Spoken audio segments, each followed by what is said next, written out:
Tess, here, come on. Let's get go.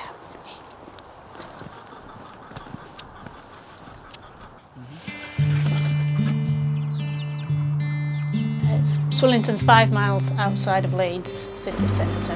They're a mixed farm, all organic.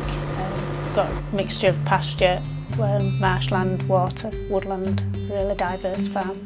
There's 160 acres. Of that, probably 70 acres is dry land. So here at Swillington Organic Farm, I work for my boss Joe, and we do all the work between us. When I first went organic, I looked into CSAs and it seemed really complicated. A lot of paperwork, setting up, looking into legal structures and everything. So I didn't do anything with it. Well, Headingley Development Trust, of which I'm a member and also a director at the moment, runs the farmers market, Headingley Farmers Market, and Jo from Swillington Organics has a stall there, and people love her meat. It's extremely high quality, humanely reared and killed and so forth. And then I heard Joy Carey from the Soil Association talking at a conference, and I put 2 and 2 together and suggested to Jo that we might try a meat co-op. Took Helen Seymour, it was her idea and she did everything. So basically all I have to do is produce. The main members were the ladies from the Headingley Development Trust who set up Headingley Farmers Market, which is about 8 miles from the farm. They were already regular customers of Jo's. They very much did the recruiting of members, the promotional work, etc. And then they came to us and said, this is how many chickens a month we'd like, please. We did a chicken co-op, which we called the Headingley Fowl Co-op, and which we started just as a pilot, and it's been going for several years now.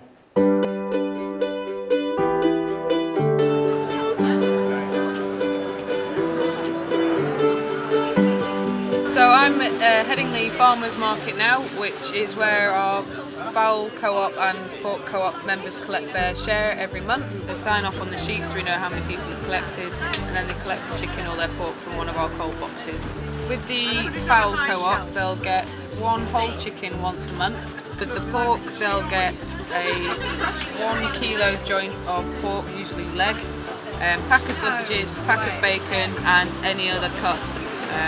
And they'll get that once a month as well. In the Headingley CSA we've 30 chicken members and 7 in the pig co-op. Because we come once a month, don't we guys? Come pick a chicken. That one? Yeah. Oh, there you go for that one. No, that one. Oh, okay, we've decided on that one. Chicken what? Chicken legs. Erin particularly likes the chicken legs.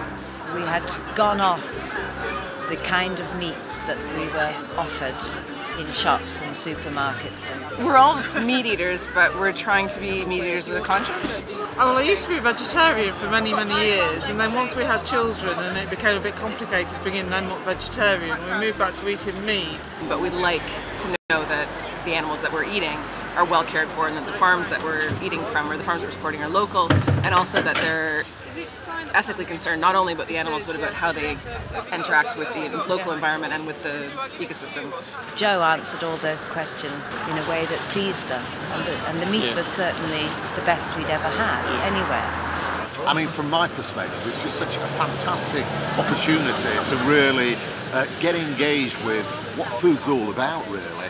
I just love the chicken, you know, just eating the chicken that actually tastes like chicken tasted when you were little, and it's, you know, kind of dense. And the CSA movement is all about giving families a real opportunity to engage, to help farming in this country, as well as helping themselves by effectively having some fantastic food on the plate. It seemed to us like a win-win situation. The farmer wins because they've got the security of knowing that they've got that income, and we win because we get such good meat. With the CSA we've got a guaranteed market for what we're producing, so particularly with the chickens, if I've already killed 30 chickens and I'm going to a farmer's market and it throws it down with rain, I then end up with hardly any chickens sold and I have to freeze them. Whereas with the CSAs, I know that they're all ordered and people will collect because they've paid for them. And financially, obviously, because people are paying in advance, we've got that secure cash flow. It can pay for the food before we've used it, so it all helps. Jo from Swillington gets her cheque for for the chickens for 6 months in advance. So she knows for 6 months she has to supply that number of chickens, and then that's very secure for her. Headingley Development Trust already has an extremely good treasurer who handles the cheques every 6 months, so that works very seamlessly. The other thing is that it involves more people in the farm. We do farm walks for the CSA members, and they come out and see how we produce everything. It makes people realise where their food comes from, and also knits them in to the local economy, so people feel a certain identification with the farm. What about the farm? Walking around it. Walking around the farm? Was that fab? And collecting the eggs at the end. Collecting the eggs, yes. Collecting the eggs was really good fun. We enjoyed that, didn't we? And some of the time they'll buy other products as well, so it has a knock-on effect that they get more interested, they see other things and become more involved. I think it's a really simple project. It's not overcomplicated. We drop off once a month, they pick up from us. If people are away, we can plan for that. It's not much of an issue. So it's the simplicity, it doesn't really add to our workload. It's been remarkably easy to organise. Joe's stall is there all the time, so that works very seamlessly. So far, absolutely no problems. Remarkably easy. I think the chickens probably worked the best. That's more or less in steady numbers all the way through. You know, there's hardly anybody dropped out. We've had a few challenges with the CSAs that we run. One of the biggest ones we faced was when we felt that we wanted to take our pork production out of the organic system and put it into free range. We did this primarily because of the cost of feed. So that was another worry, that people might drop out if it wasn't organic. And we spoke to our CSA members and said, look, guys, this is the problems we're facing. We don't want to have to increase the cost to you. We can't afford to absorb the cost, so this is what we propose. Once we explained that the pigs would be reared in exactly the same way and it was just a different feed that was going in, and that it would be GM-free, additive-free, all that stuff, our members are really supportive and encouraging that, yes, that was the right decision to make. So, yeah, I'm pleased with the support that people have given us. So what was initially a challenge turned out to be quite advantageous. Our plans for the future is to keep the CSAs that we have going and growing in their success and the number of people we have in this scheme.